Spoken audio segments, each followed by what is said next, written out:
Les discriminations déguisées en humour restent de la discrimination et de l'incitation à la haine. De quoi peut-on rire? La question revient sur le devant de la scène. Les sensibilités changent. Ne pas être blessant est devenu une revendication typique d'une nouvelle ère. Aujourd'hui, les woke sont souvent accusés de pratiquer la cancel culture, c'est-à-dire la culture de l'effacement, en demandant le retrait d'œuvres ou de sketchs qui ne sont pas politiquement corrects. Le woke est en train de gagner peu à peu l'univers des médias. Ça fait rire ou ça ne fait pas rire, parce qu'effectivement, c'était important d'affirmer et de réaffirmer ce droit à la liberté d'expression et le droit à l'humour en fait partie. Mais si un média ne tient pas cette ligne, alors je pense que c'est problématique.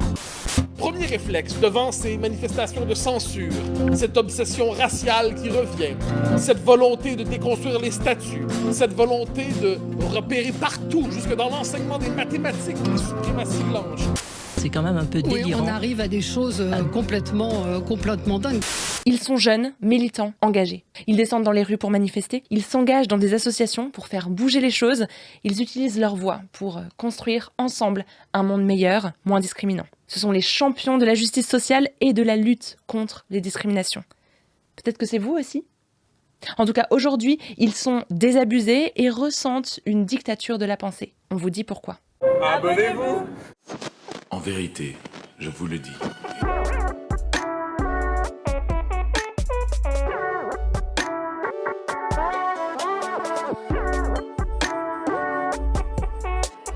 It is like a finger pointing away to the moon. Bonjour et bienvenue dans ce nouvel épisode de Sagesse et Morito.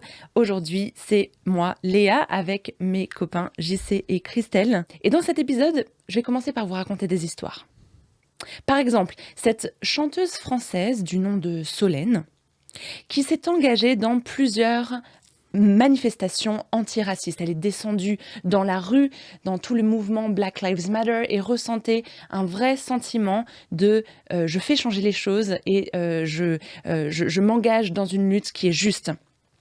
Elle avait aussi à cœur le combat féministe et elle a rejoint le groupe de collage contre les féminicides. Vous avez probablement déjà vu dans les rues des grandes villes de France, de Navarre et puis plus loin dans le monde, des collages en lettres noires sur fond blanc qui interpellent avec des phrases chocs pour faire prendre conscience de l'existence des féminicides et essayer d'avancer vers un monde plus égalitaire.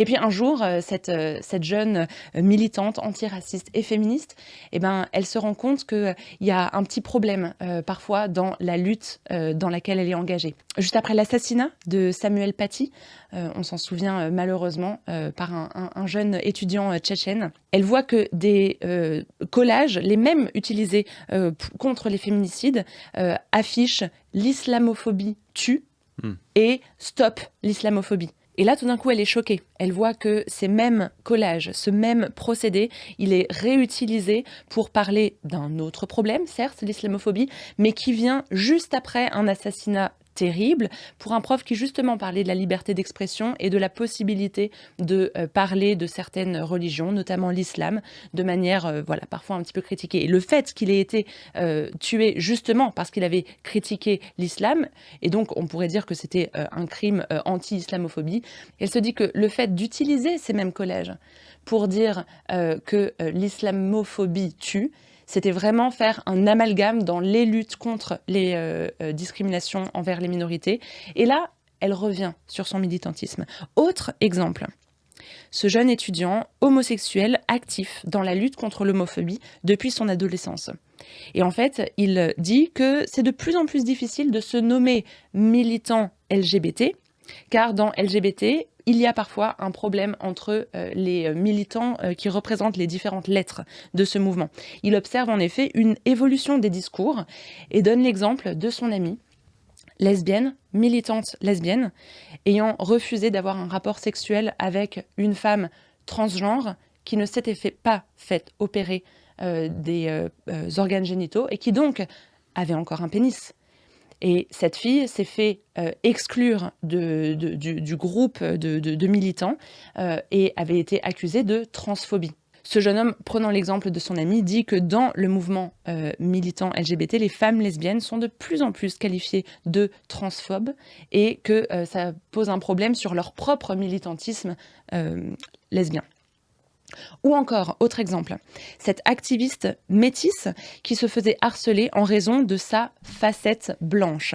Je cite, « Elle était qualifiée de bounty et elle savait que le moindre faux pas de sa part, il pouvait être perçu comme l'erreur de céder à la pression blanche, même par le simple fait de se lisser les cheveux. » Ouais, je précise que bounty, c'est un terme péjoratif qui est utilisé, qui vient en fait de la communauté noire et qui signifie le fait d'être noir à l'extérieur mais blanc à l'intérieur, comme le chocolat bounty. Ah, nous on dit bounty, vous dites bounty, noix de coco à l'intérieur. Ah, ok, c'est ça, je comprenais pas.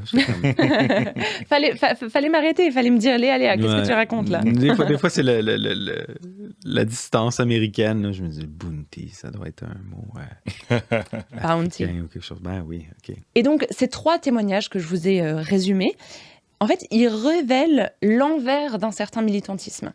Une sorte de pression sociale de se conformer aux abonnés, quand par exemple, on a un compte sur les réseaux sociaux pour le militantisme, de se conformer aux attentes du membre du groupe pour lequel on milite, de se conformer à ce que désirent les alliés de ce groupe. Et ces quelques personnes que je viens de mentionner disent, je cite, « On est vite catalogué avec des suffixes en phobe. Et du coup, les gens refusent le débat, même lorsque le dialogue est serein. » Ces exemples, ils proviennent d'un article qui s'intitule « Les repentis du wokisme » de Nora Bussini, publié dans Le Point en mai 2022. Alors cet article-là, il est intéressant de bien des manières, mais surtout pour notre épisode, parce qu'il met le doigt sur des tendances que l'on remarque partout en Occident et même, je pense, dans le monde. Les dérives des combats pour la justice sociale, que l'on nomme parfois mouvement woke ou wokisme. Et les garçons et moi, dans nos recherches, on en a trouvé pléthore d'exemples, justement. Moi, ce qui me préoccupe particulièrement, c'est pas tant quand il y a des accusations de phobie à l'intérieur de certains groupes, mais c'est quand c'est police du langage ou ces modes de renforcement du discours là, se retrouvent dans des institutions qui sont censées être neutres, comme des entreprises ou auprès du gouvernement. Donc, comme nous, au Canada, par exemple, on a plusieurs exemples de tout ça. Et récemment, il y a même eu un cas en Cour suprême où une université chrétienne, donc Trinity Western, qui a un code de conduite pour ses étudiants et son personnel, dans le fond, qui est chrétien. Là, autrement dit, c'est une université religieuse. Donc, les gens qui vont là-bas s'engagent à avoir une éthique sexuelle qui est conforme avec la tradition chrétienne. Donc, sexualité à l'intérieur du mariage, puis le mariage considéré comme l'union entre un homme et une femme, ce qui est loin d'être, le consensus. C'est pas le consensus politique, mais c'est pas non plus un grand débat au sein du christianisme comme tel. Tu sais. Et donc, différentes sociétés de barreaux, là, si on veut, dans le fond, c'est les institutions qui permettent à des avocats de faire partie, c'est comme la confrérie des avocats, si on veut, ça permet aux avocats de pratiquer, se sont opposés à l'accréditation de l'Université Trinity Western, puis on fait en sorte que les étudiants qui auraient un diplôme en droit de l'université ne puissent pas pratiquer dans les différentes provinces du Canada. Donc, c'est-à-dire, si tu es jeune étudiant, jeune avocat, que tu vas à Trinity College parce que ça fait partie de peut-être ta vision du monde, ça reflète tes valeurs, mais les cours de droit sont les mêmes. Les cours de droit sont les mêmes, les examens de droit sont les mêmes. Et donc, tu ressors avec le diplôme, mais parce que ce diplôme a été donné par cette université-là, tu ne peux pas, dans différentes provinces, exercer. Exactement. Donc, le diplôme ne vaut factuellement plus rien, là, à part une connaissance de droit, mais tu ne peux pas pratiquer le droit. Et ce cas-là est allé en Cour suprême. En fait, plusieurs cas, là, c'est plusieurs cas. Donc, l'université contre différentes sociétés de droit. Puis la Cour suprême a donné raison aux différentes sociétés de droit en disant que, il y aurait une pratique discriminatoire à l'intérieur de l'université. Et là, ce qui est intéressant, c'est que chez nous, au niveau de la Constitution canadienne, il y a des articles très clairs au niveau de la discrimination religieuse. Il n'y a pas d'article clair au niveau de l'orientation sexuelle ou ces choses-là. Mais dans ce cas-là, c'est vraiment, on a donné une priorité à la question de l'orientation sexuelle sur la question de l'identité religieuse.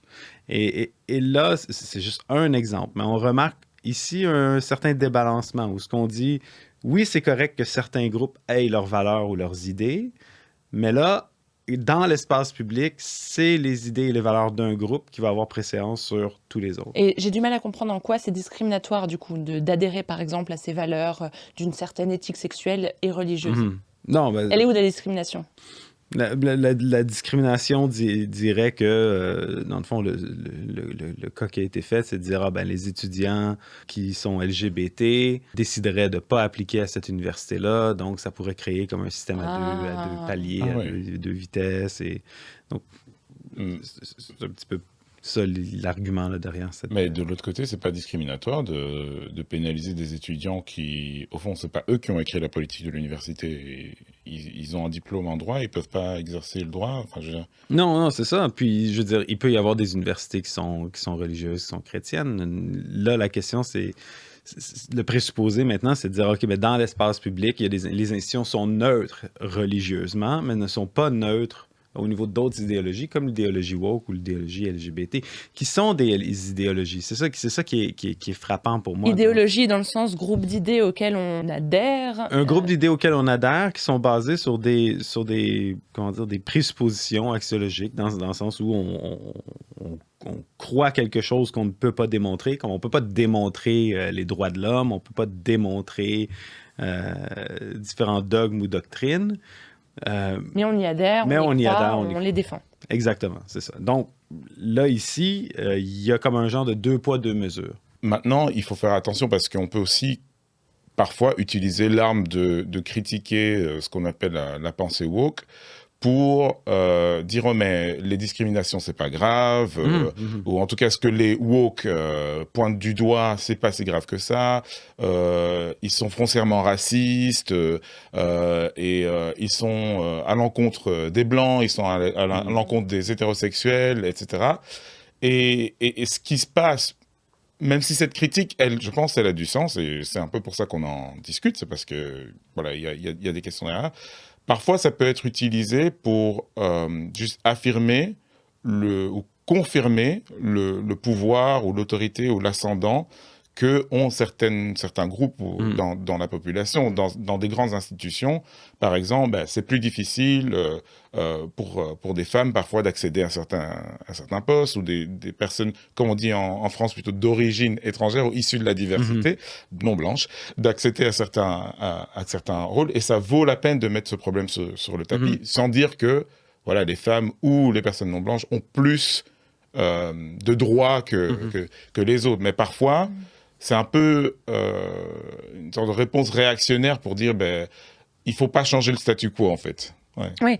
Et en fait, là, ce qu'on voit déjà se dessiner avec les quelques exemples qu'on mentionne à nos auditeurs dans le début de l'épisode, c'est qu'il ne s'agit pas de dire, OK, tous les gens qui vont faire partie d'un certain mouvement de militantisme social pour la justice sociale, qui vont s'autoproclamer ou être qualifiés de woke, c'est-à-dire éveillé aux discriminations et engagé dans la lutte. Il ne s'agit pas de dire attention à ces groupes-là, il faut les canaliser, les faire taire, parce que justement, ce serait vraiment très binaire. Ce qui est intéressant, c'est de voir que des militants qui adhèrent à toutes ces idéologies, dans le sens où tu le qualifiais, c'est-à-dire un ensemble d'idées qui n'est pas démontrable, mais pour lequel on est prêt à vivre, voire même mourir, genre les droits de l'homme, les droits de tel et tel groupe, toutes ces idées-là, en fait,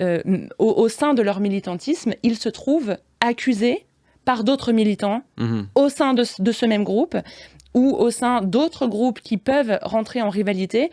Et là où on pourrait se dire, attends, c'est génial, les droits de l'homme, c'est génial, la lutte contre les discriminations, je veux dire, sur le papier, j'ai envie de dire, on l'est tous, probablement pas, je suis trop naïve, mais en tout cas, on est nombreux à vouloir adhérer à ce mouvement-là.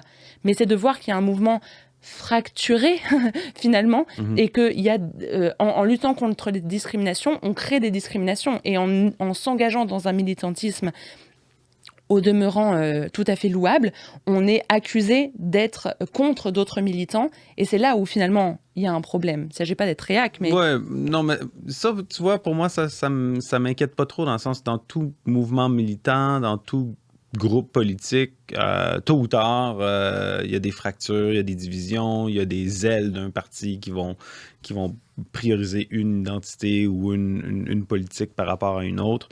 Et ces groupes-là, naturellement, ont le droit d'exclure ou de se diviser. Pour moi, comme, je comprends le malaise, là, surtout quand on embarque dans le militantisme avec une approche où on se dit je veux accueillir l'autre, je veux accueillir tout le monde. C'est quand c'est fait dans un souci d'accueil universel. Pour moi, le problème, c'est quand certaines de ces idéologies-là commencent à rentrer au sein des entreprises puis des États, encore une fois. Comme dernièrement, on a fait des micro-trottoirs à Montréal sur différents sujets où on prenait par exemple un sujet sur... on disait 50% des postes de CA, de conseil d'administration doivent être réservés aux femmes. Bon, on se propose ni pour ni contre, on fait juste dire on veut discuter de la situation. Et on demande aux gens si eux, ils sont pour ou contre, ce qu'ils en pensent, etc. Exactement. Donc, pour moi, c'est un sujet qui, c'est controversé, mais plusieurs personnes ont demandé à être brouillées ou à pas être identifiées alors qu'ils formulaient des opinions qui sont à l'intérieur de ce qui est tout à fait acceptable dans une société, là. Puis c'est le genre de choses où des fois on s'attendrait à ce que, je sais pas, les gens qui sont dans des communautés religieuses extrêmement fondamentalistes, ben là, ils font attention, ils veulent pas exprimer leur opinion, ils veulent pas avoir de problème avec leur communauté. Mais là, c'est des gens qui se disent, ben je peux avoir un problème avec mon employeur, puis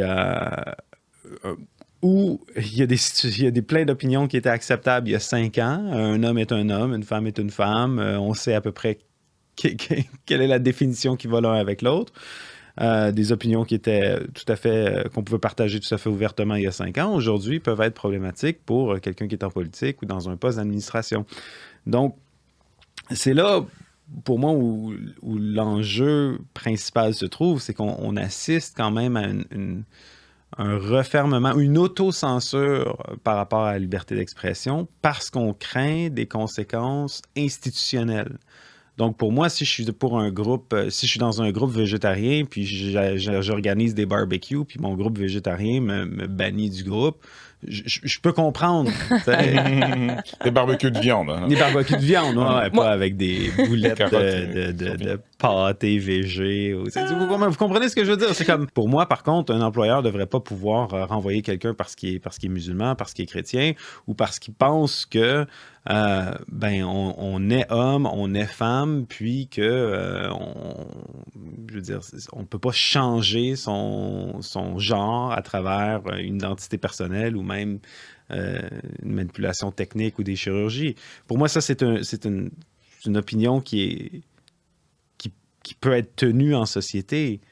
En gros, tu es en train de dire que dans ce qu'on qualifie là, depuis le début de l'épisode, sans vraiment le définir, de mouvement woke ou de pensée woke, dans ce combat pour la justice sociale tel qu'il est présent sur les réseaux sociaux, dans les médias aujourd'hui, que là-dedans, il y a une sorte de police de la pensée qui s'installe pas parce qu'il y a des grands méchants à un moment qui disent on peut plus penser ceci, on peut plus penser cela, mais parce qu'il y a certaines lois qui commencent à se mettre dans certains États, dans certaines institutions, où penser telle et telle chose peut être considéré tellement discriminant pour tel ou tel groupe que cette personne devrait être refusée le droit à l'embauche. C'est pour ça que c'est intéressant de creuser ce mot-là qui a été utilisé depuis le début de notre discussion, le mot idéologie. Et quand on parle d'une idéologie, on parle d'un système d'idées qui se tiennent entre elles, qui sont cohérentes. Mais la raison pour laquelle le mot idéologie peut faire peur, c'est que,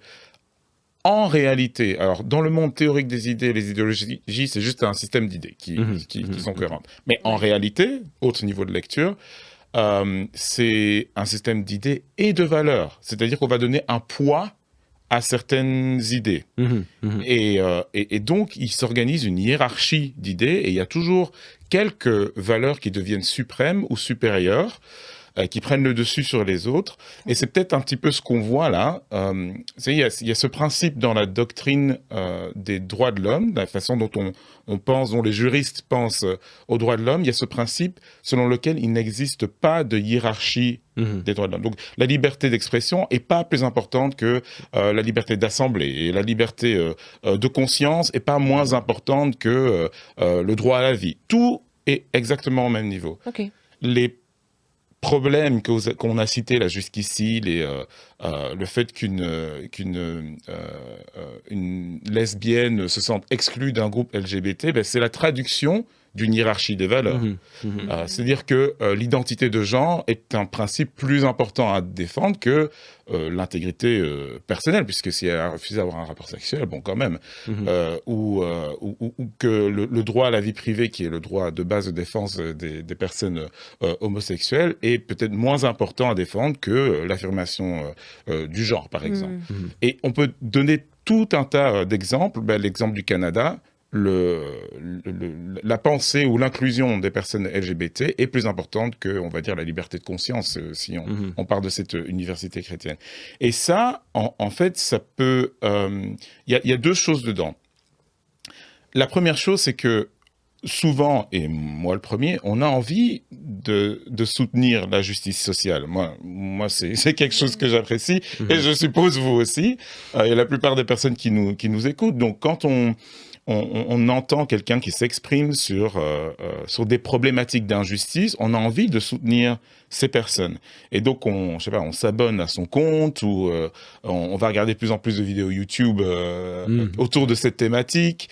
Quand on regarde les infos, si on regarde les infos, qu'on lit les journaux, on va cliquer ou regarder plus régulièrement des choses qui parlent de ces thématiques-là.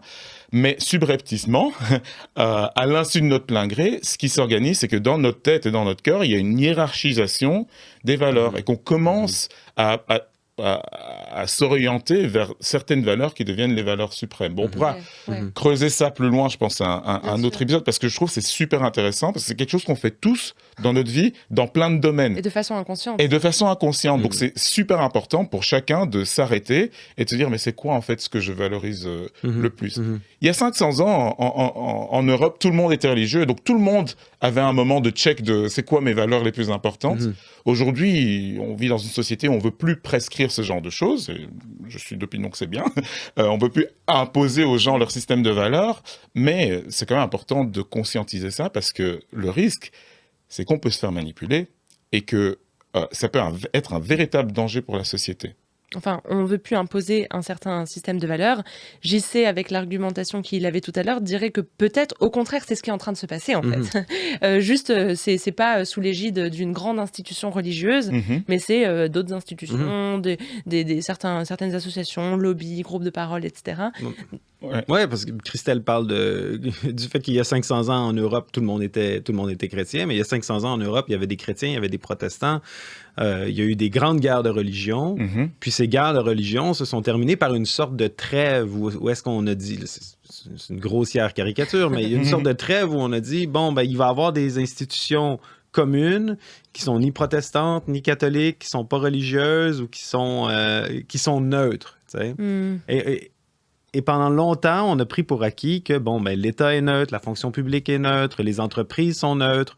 Mais aujourd'hui, avec le wokisme et les valeurs postmodernes qui soutiennent ce mouvement-là, ben, nous, comme personnes religieuses, ou en tout cas moi, comme personne religieuse, je vois l'émergence d'une autre forme de religion. C'est pas une religion formelle comme le christianisme, mais c'est dans le sens d'un ensemble d'idées, comme Christelle dit, qui ont une hiérarchie de valeurs. Et que là, tout d'un coup, ben, on voit des entreprises, on voit la fonction publique qui vont poser des drapeaux multicolores, qui vont vraiment, je veux dire, soutenir ou afficher publiquement leur soutien à une certaine forme, à une certaine idéologie. Et là, on se dit, OK, et ça s'est passé il y a quoi, dans les 3 ou 4 dernières années. Je pense que c'est quand il y a eu l'invasion de la Crimée ou pendant les Jeux de Sochi, là, c'est la première fois où on a vraiment vu ça émerger. Et tu te dis, OK, mais en l'espace de 5 ans, tout d'un coup, ben, cette trêve-là semble être suspendue. Puis on se demande où est-ce que ça va aller. Est-ce que c'est comme il va y avoir une modération du balancier ou est-ce que là, c'est juste le début de quelque chose? Et tout à l'heure, je citais l'article de Nora Bussini et elle faisait du coup citer un autre militant LGBT qui disait que il revenait justement un petit peu de cette pensée woke, voilà, la justice sociale, etc., parce qu'il trouvait qu'il y avait, je cite, une dictature des minorités au sein de ce mouvement. Et c'est intéressant parce que ça fait... Je discute dans Sagesse et Morito avec mes 2 super copains politologues, donc souvent les questions politiques reviennent, mais là, c'est même pas vous qui l'avez sorti, en fait, parce que la dictature, c'est un système politique. Et là, on est en train de parler de justice sociale et de dire que des minorités, finalement, créent des dictatures. Ça veut dire quoi ? Il y a une philosophe et politologue illustre et renommée qui s'appelle Hannah Arendt, qui est une femme qui a échappé au totalitarisme nazi, en fait, et qui s'est réfugiée en Amérique du Nord et a rédigé un livre qui est un peu une référence, qui s'appelle Les origines du totalitarisme. Bon, on va pas expliquer tout le livre, mais... dans un autre épisode. Voilà, ça c'est pour un autre épisode, ou peut-être pour le podcast Politiquois, qui est un autre podcast Imago Dei. Placement de produit. Placement, tout simplement. Mais ce que tu dis, en fait, fait référence à une des idées phares qui est avancée par Hannah Arendt.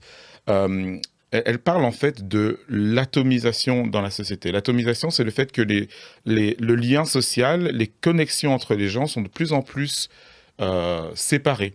Et ça se fait en fait par un discours, là, avant la Deuxième Guerre mondiale, c'était le discours nazi qui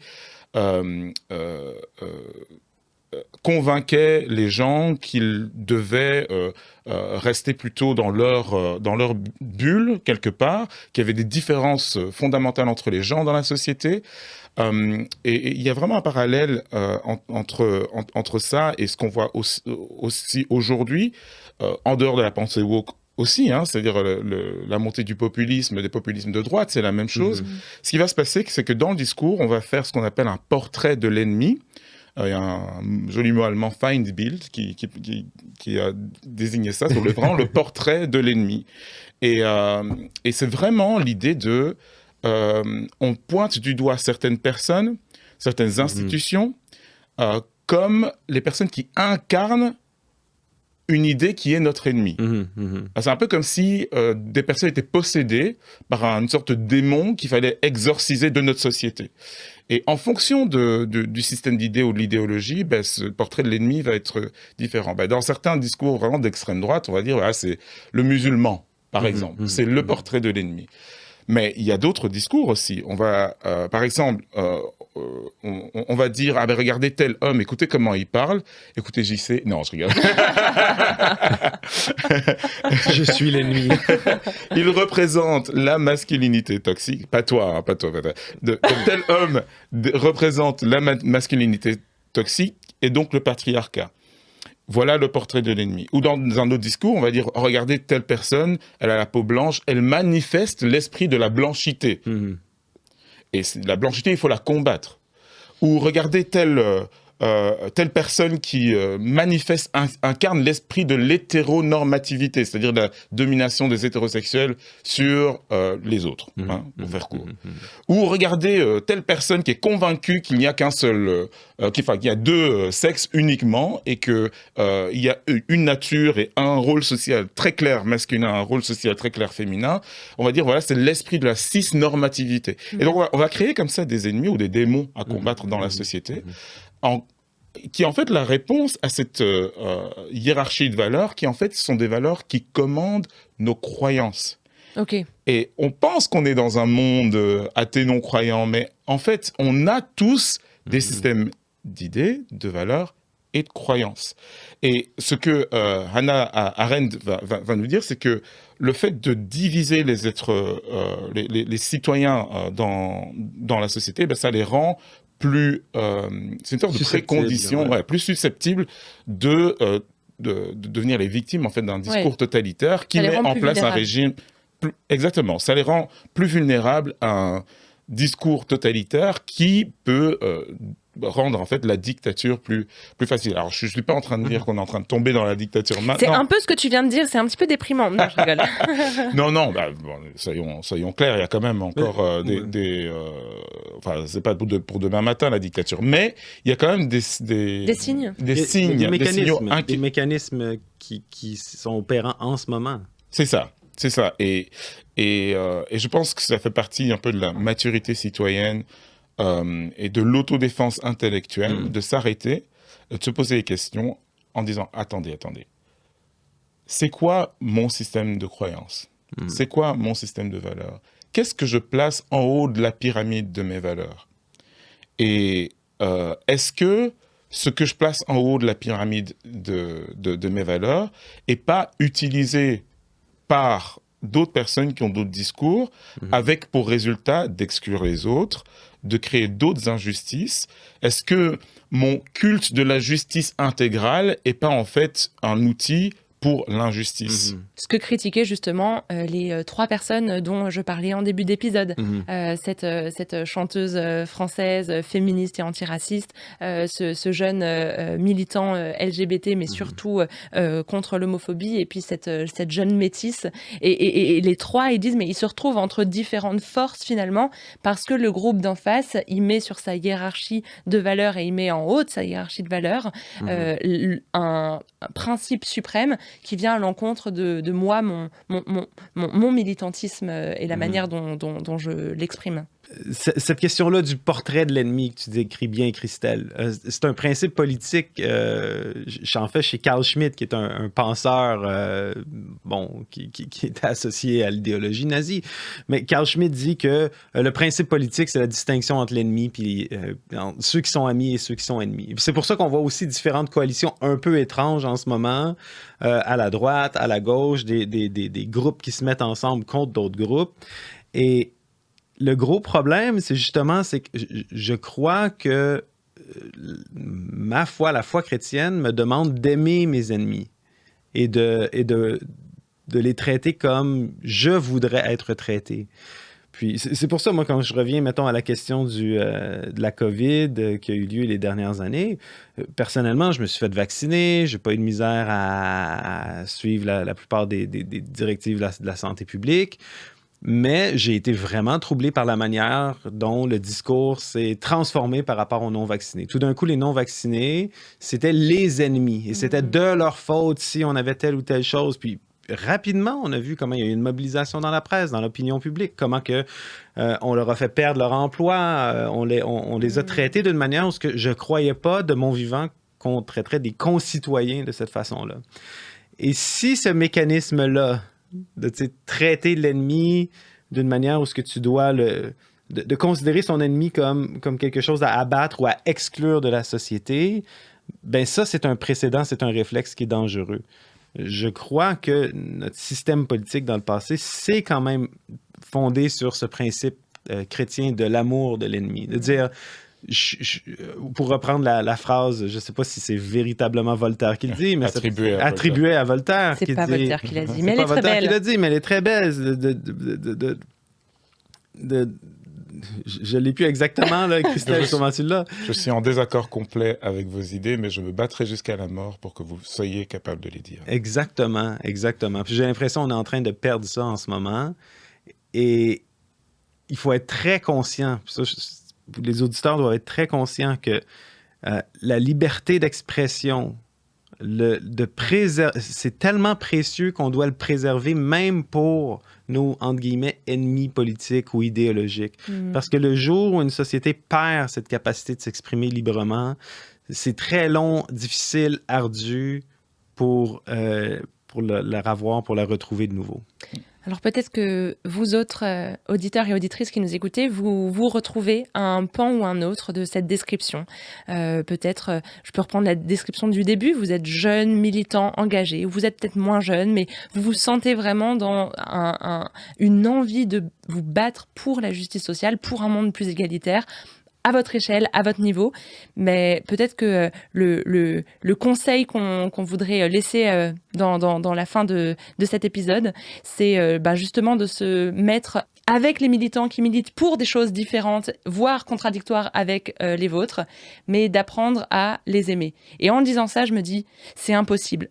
Mais c'est peut-être ça, justement. C'est peut-être ça qui est subversif. Parce que ces militants dont on parlait tout à l'heure, ils disent, il n'y a plus de débat, même lorsque le dialogue est serein. Peut-être que l'invitation, c'est justement de réapprendre à, comme disait Jésus, bénir nos ennemis et prier pour ceux qui nous persécutent au sein du militantisme, au sein de ce mouvement woke. On parlera en tout cas de tout ça dans un prochain épisode. Et ouais, on a encore pas mal de choses à dire. Merci de nous avoir écoutés. It is like a finger pointing away to the moon.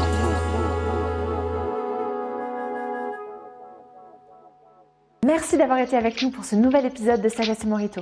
3 manières pour soutenir le podcast. Abonnez-vous à la chaîne, n'oubliez pas d'activer la petite cloche et mettez un pouce bleu là, en dessous de la vidéo. Vous pouvez aussi nous retrouver sur tous nos réseaux sociaux. Merci et à bientôt pour un nouvel épisode.